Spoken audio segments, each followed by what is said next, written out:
Assalamualaikum warahmatullahi wabarakatuh. Salam Om Swastiastu, Namo Buddhaya, salam kebajikan. Selamat sejahtera untuk kita semua. Perkenalkan, nama saya Diana Sri Mulyani, Prodi Manajemen Universitas Primagraha. Pada video kali ini saya akan menjelaskan hasil resum pembelajaran sesudah UTS. Nah, apa aja sih yang telah dibahas sesudah UTS itu? Simak terus videonya ya teman-teman.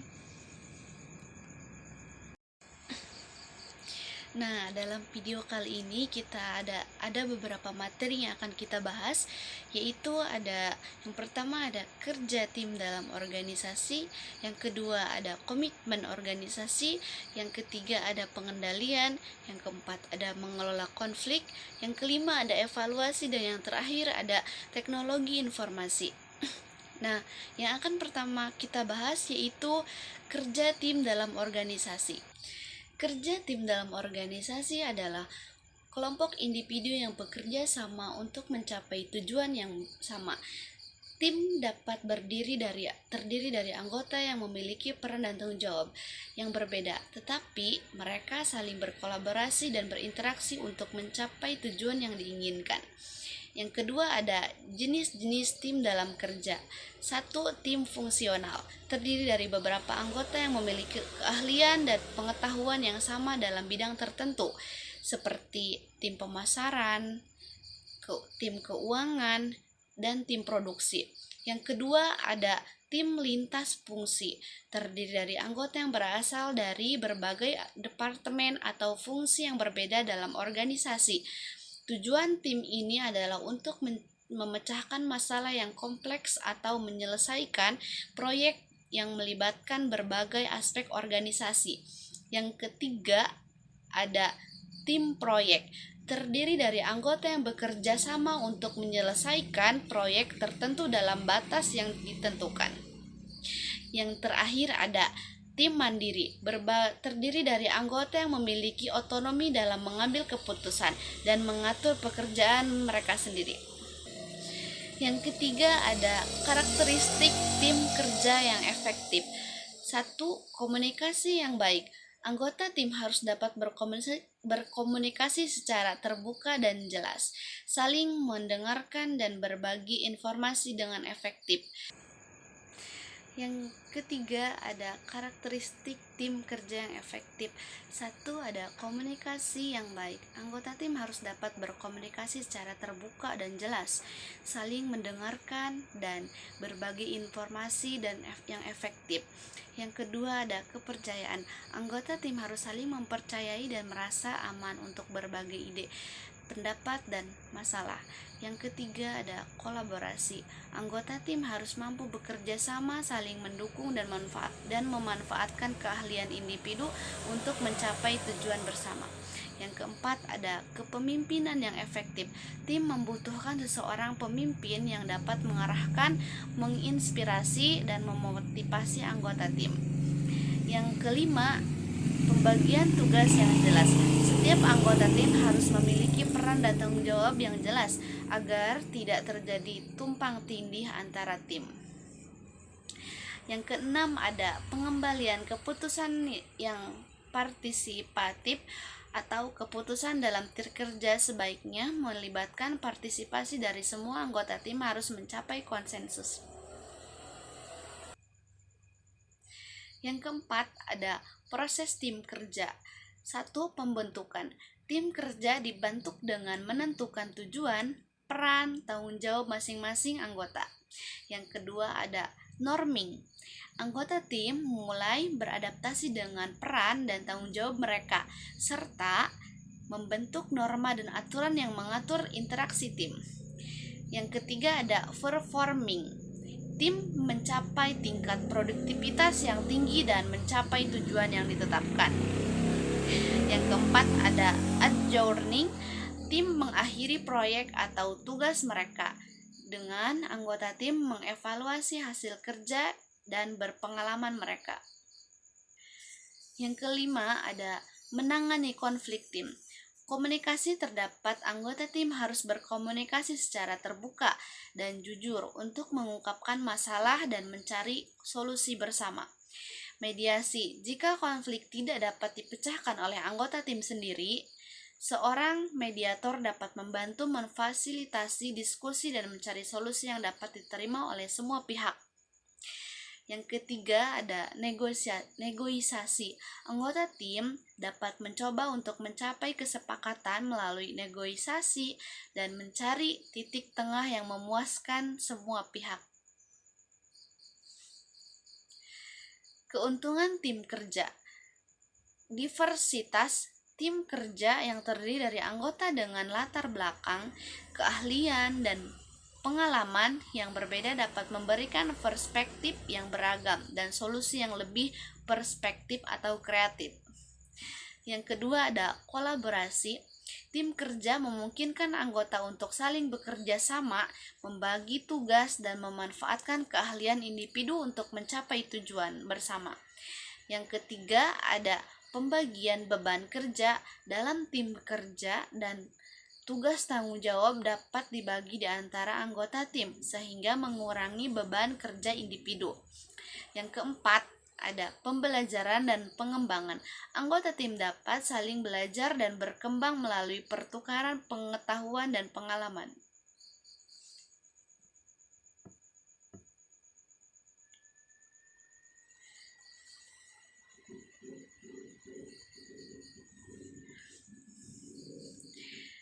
Ada juga kerugian tim kerja.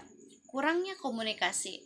Jika anggota tim tidak berkomunikasi dengan baik, informasi penting dapat terlewatkan atau salah dipahami. Hal ini dapat menghambat kemajuan proyek dan menyebabkan kebingungan. Yang kedua ada konflik internal. Ada konflik antara anggota tim. Hal ini dapat mengganggu kerjasama dan menghambat produktivitas. Konflik yang tidak terselesaikan dengan baik dapat merusak hubungan tim dan mengurangi motivasi anggota. Materi yang kedua ada pengertian komitmen. Pengertian komitmen adalah sikap positif karyawan terhadap organisasi tempat mereka bekerja yang mencerminkan loyalitas, keterkaitan, dan keinginan untuk berkontribusi pada kesuksesan organisasi. Yang kedua ada bentuk komitmen organisasi. Bentuk komitmen organisasi diantaranya ada beberapa, yaitu ada komitmen efektif, karyawan mencintai dan merasa terkait pada organisasi. Yang kedua ada komitmen kontinu, karyawan merasa terkait pada organisasi karena alasan ekonomi atau praktis. Yang ketiga ada komitmen normatif, karyawan merasa terkait pada organisasi karena keterkaitan moral atau etika. Yang ketiga ada ciri-ciri komitmen. Ciri-ciri komitmen diantaranya ada kesediaan untuk membantu organisasi mencapai tujuannya. Yang kedua ada loyalitas baik kepada organisasi maupun rekan kerja. Yang ketiga ada membantu identitas dengan organisasi. Yang keempat ada aspek-aspek organisasi. Komitmen terhadap tujuan organisasi. 2. Komitmen terhadap tugas kerja. 3. Komitmen terhadap rekan kerja. Yang kelima ada faktor-faktor yang mempengaruhi komitmen organisasi. 1. Ada keadilan dalam memperlakukan karyawan. Yang kedua ada lingkungan kerja yang kondusif. Yang ketiga ada karir yang menarik dan kesempatan pengembangan. Materi yang ketiga ada pengendalian. Definisi pengendalian. Pengendalian adalah pengukuran dan perbaikan terhadap pelaksanaan kerja bawahan agar rencana-rencana yang telah dibuat untuk mencapai tujuan-tujuan perusahaan dapat diselenggarakan. Pengendalian bertujuan supaya proses pelaksanaan dilakukan sesuai dengan ketentuan-ketentuan dari rencana.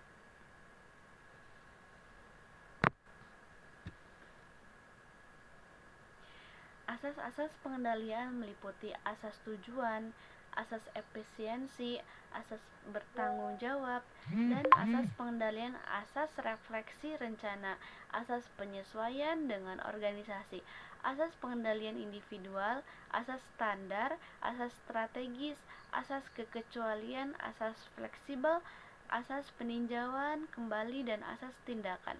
Jenis-jenis pengendalian meliputi pengendalian intern, pengendalian ekstern, pengendalian resmi, pengendalian dan pengendalian konsumen. Proses pengendalian manajemen adalah sistem diterapkan untuk mengatur setiap elemen manajemen agar tetap tertera dalam kegiatan mereka. Sistem ini memiliki beragam fungsi seperti mengurangi potensi konflik, mencapai target kegiatan tepat waktu, dan meningkatkan efisiensi dalam kegiatan rutin. Pengendalian manajemen harus diterapkan pada semua urusan manajemen, seperti personel atau staf, aktivitas penggunaan sumber daya, hingga proses evakuasi dan evaluasi perusahaan besar maupun bisnis kecil rumahan atau menerapkan sistem ini jika berkembang dengan sukses. Ada juga cara dan langkah-langkah pengendalian manajemen.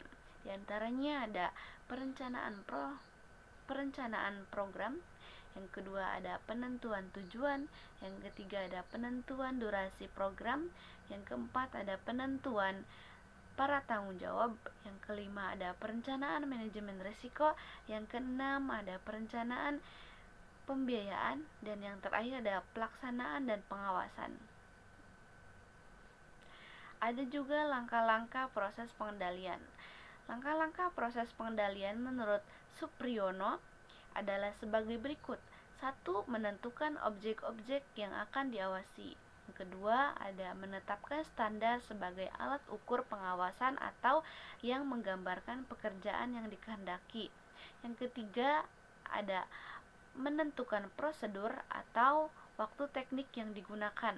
Yang keempat, ada membandingkan antara hasil kerja dengan standar untuk mengetahui apakah ada perbedaan. Yang kelima, ada melakukan tindakan-tindakan perbaikan terhadap suatu masalah. Ada juga sikap dan waktu pengendalian.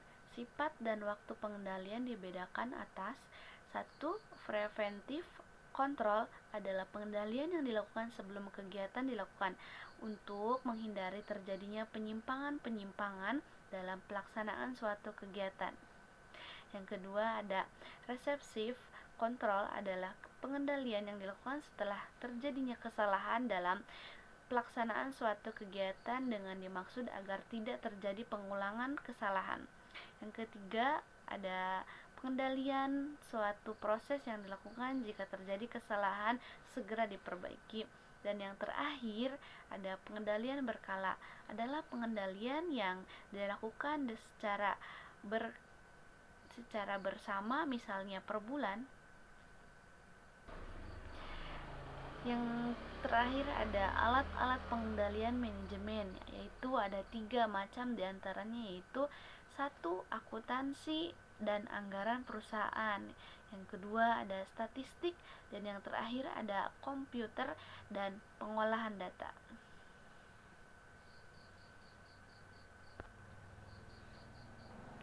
Jadi kesimpulan dari materi kali ini adalah pada dasarnya rencana dan pelaksanaan merupakan suatu dan kesatuan tindakan. Walaupun hal ini jarang terjadi, pengendalian diperlukan untuk melihat sejauh mana hasil yang tercapai, apakah telah sesuai dengan rencana atau malah terjadinya kesengajaan akibat adanya penyimpangan-penyimpangan.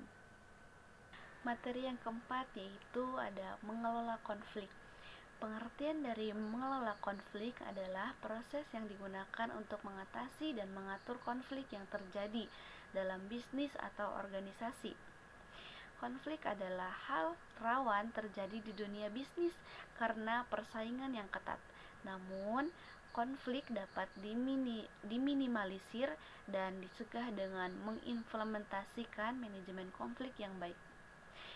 Ini penting untuk mengelola konflik agar tidak menyebabkan perpecahan, permusuhan, dan persaingan yang tidak sehat mempengaruhi produktivitas. Manajemen konflik juga digunakan untuk menyelesaikan konflik dan menyatukan kembali berbagai pihak melalui solusi yang sesuai. Fungsi manajemen konflik. Manajemen konflik memiliki beberapa fungsi utama, diantaranya ada mencegah timbulnya konflik, mengelola konflik yang sudah terjadi, meningkatkan kualitas hubungan, mengembangkan keterampilan komunikasi, meningkatkan produktivitas, menjaga stabilitas organisasi, dan mengembangkan kemampuan negosiasi. Ada pula beberapa contoh manajemen konflik, yaitu konflik antara manajer dan karyawan, konflik antara departemen, konflik antara klien, konflik antara mitra kerja, konflik dalam pembagian tugas, konflik dalam pembuatan keputusan, dan konflik dalam alokasi sumber. Ada pula strategi manajemen konflik. Strategi manajemen konflik, setelah kita mengetahui pengertian, fungsi, dan pentingnya manajemen konflik, yang tidak kalah pentingnya adalah melakukan strategi untuk mengatasi konflik tersebut. Berikut ini strategi manajemen konflik yang dapat dilakukan.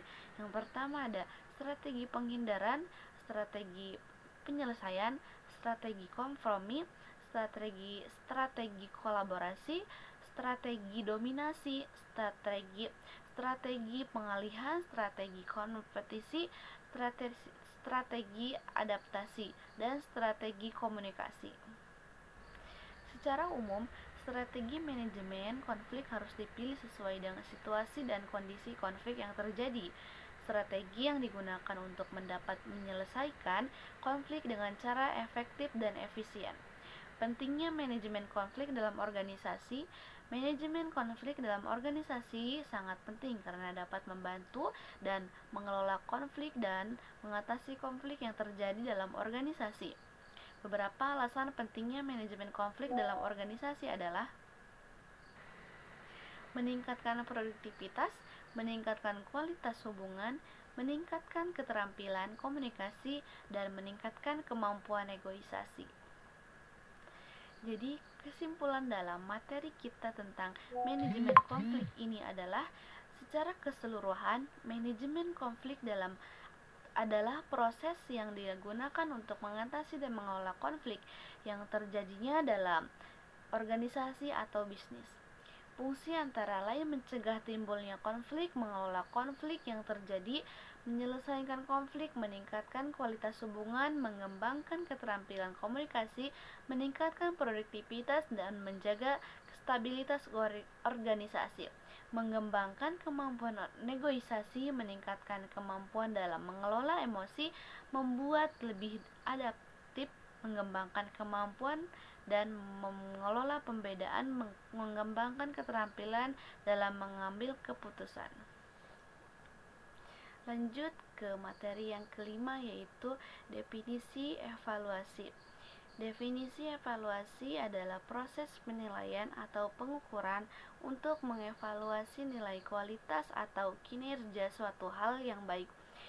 Itu program atau proyek atau individu. Tujuan evaluasi dapat bervariasi tergantung pada konteksnya, seperti peningkatan kinerja, pengambilan keputusan, atau akuntabilitas.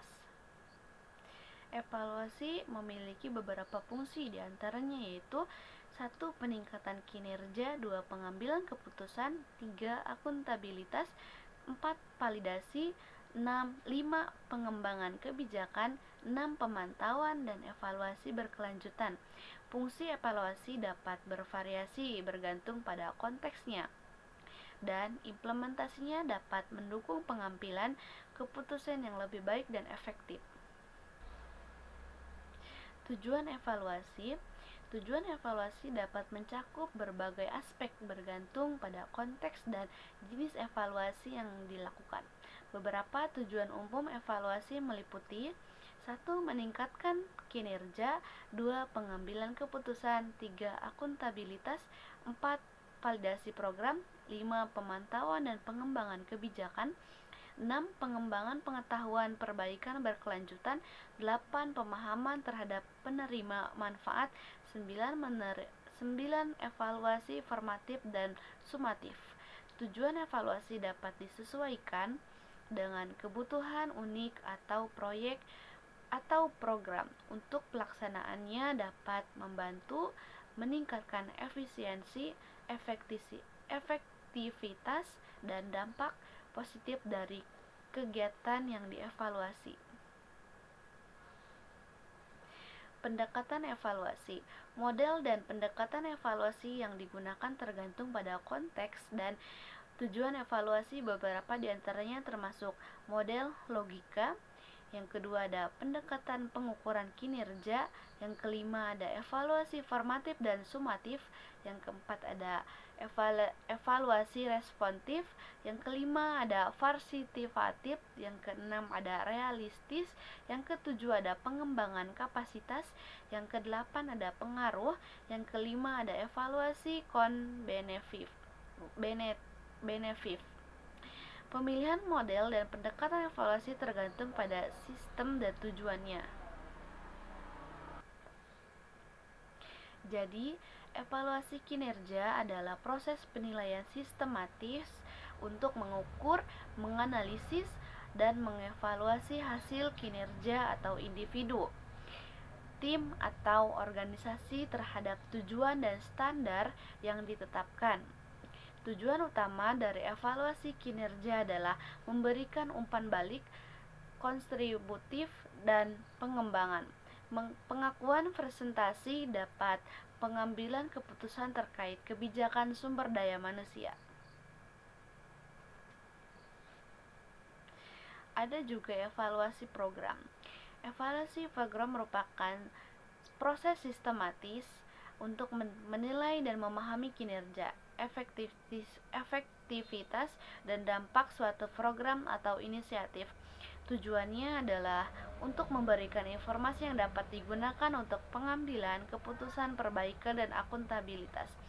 Berikut adalah langkah-langkah umum dalam mengevaluasi program. Yang satu ada perencanaan evaluasi, yang kedua ada pengukuran indikator kinerja, yang ketiga ada pengumpulan data, yang keempat ada analisis data, yang kelima ada umpan balik dan pelaporan, yang keenam ada perbaikan program, dan ketujuh adalah pemantauan berkelanjutan. Ada juga evaluasi meta. Evaluasi meta atau sering disebut sebagai meta-evaluasi adalah proses penilaian terhadap evaluasi-evaluasi yang telah dilakukan sebelumnya. Ini melibatkan analisis terhadap metodologi, desain, dan hasil dari berbagai evaluasi untuk menyusun pemahaman yang lebih luas tentang efektivitas, kelemahan, dan kelanjutan pendekatan evaluasi yang berbeda. Evaluasi meta juga sering digunakan untuk memberikan pandangan yang lebih holistik terhadap sebuah bidang atau topik tertentu dengan menggabungkan bukti evaluasi yang beragam. Ini membantu dalam pengembangan pemahaman yang lebih mendalam dan pemilihan pendekatan evaluasi yang lebih efektif di masa yang akan datang. Solusi permasalahan. Ada beberapa solusi permasalahan, diantaranya pertama ada tetapkan tujuan yang jelas, yang kedua identifikasi kriteria evaluasi, yang ketiga ada gunakan metode evaluasi yang tepat, yang keempat ada berikan umpan balik yang kontributif, yang kelima ada pelatihan dan pengembangan, yang keenam ada pantau dan tinjau secara berkala, dan yang terakhir ada berikan intensif dan penghargaan. Nah, kesimpulan dari materi kali ini adalah evaluasi kinerja adalah suatu bentuk penilaian dan peninjauan yang biasanya akan dilakukan secara berkala oleh pihak pemilik atau manajemen perusahaan terhadap karyawan di tempat kerja. Nah, beranjak kepada materi yang terakhir, yaitu materi yang akan kita bahas dalam materi terakhir ini adalah pengertian teknologi informasi, tipe-tipe sistem informasi, pemanfaatan teknologi informasi secara strategis, yang keempat ada implikasi manajemen dan dari teknologi informasi, yang terakhir adalah kesimpulan atau intisari. Pengertian informasi teknologi adalah Teknologi informasi atau bisa disebut dengan TI adalah istilah, namun untuk teknologi apapun yang membantu manusia dalam membuat atau mengubah, menyimpan, mengomunikasikan, dan atau menyebar informasi. TI mencakup berbagai bidang termasuk perangkat keras komputer, perangkat lunak komputer, jaringan komputer, telekomunikasi, dan manajemen informasi.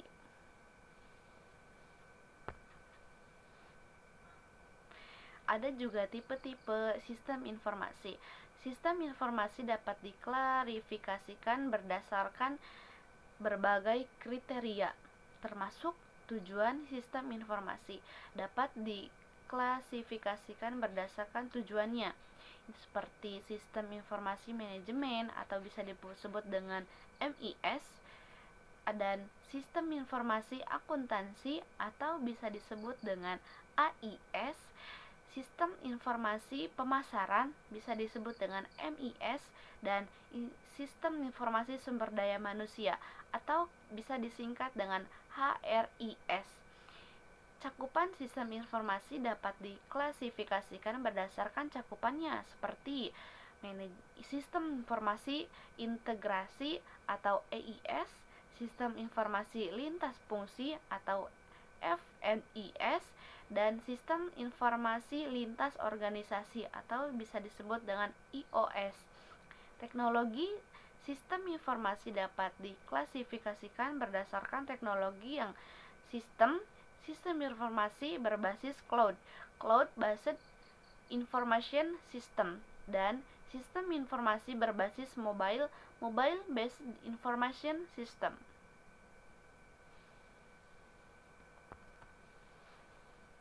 Ada juga pemanfaatan teknologi informasi secara strategis.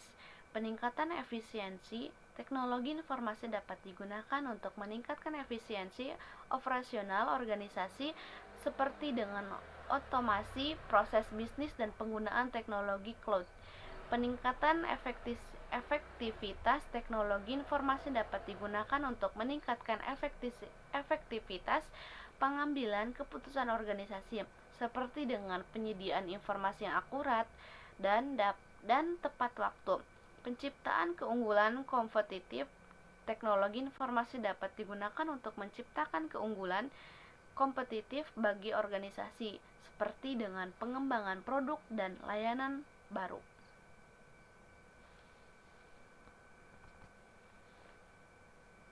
Teknologi informasi memiliki implikasi penting bagi manajemen organisasi. Beberapa implikasi manajemen dari teknologi informasi adalah perubahan peran manajemen. Teknologi informasi mengubah peran manajemen dalam organisasi, seperti dengan meningkatnya peran manajemen dalam koordinasi dan kolaborasi. Perubahan struktur organisasi. Teknologi informasi dapat mengubah struktur organisasi seperti dengan meningkatnya desentralisasi dan outsourcing organisasi, seperti dengan meningkatnya pentingnya komunikasi. Dan ada pula beberapa contoh implikasi manajemen aplikasi teknologi informasi. Secara teknologi informasi, manajer dapat mengakses informasi dari berbagai sumber secara real time sehingga dapat membuat keputusan yang lebih cepat dan tepat. Teknologi informasi mengolah hubungan dengan pelanggan pemasok secara lebih efektif. Teknologi informasi dapat membantu manajer untuk meningkatkan produktivitas karyawan dan efisiensi operasional organisasi. Secara keseluruhan, teknologi informasi memiliki potensi untuk meningkatkan kualitas organisasi secara signifikan. Namun, untuk memanfaatkan teknologi informasi tersebut agar optimal, organisasi perlu memiliki strategi atau bisa kita sebut dengan TI yang jelas dan manajemen yang kuat dan akurat. Nah, kesimpulan dari materi yang terakhir ini adalah perkembangan teknologi informasi dan komunikasi memiliki peran yang signifikan atas tercapainya dunia yang terglobalisasi atau globalized world. Akses informasi tentang dunia melalui berbagai media tersalurkan dengan cepat, jarak bukan menjadi penghalang. Waktu tidak lagi menjadi penghambat, maka tidak heran jika globalisasi dianggap sebagai suatu keadaan menciptakan interkonektivitas. Globalisasi dianggap sebagai sebuah keniscayaan yang mampu membangun kesejahteraan yang membawa hidup ke jenjang yang lebih modern. Namun, bagi sebagian kelompok, globalisasi adalah sebuah kegagalan. Mungkin hanya itu yang dapat saya sampaikan, kurang lebihnya mohon maaf. Wabillahi taufik wal hidayah. Wassalamualaikum warahmatullahi wabarakatuh.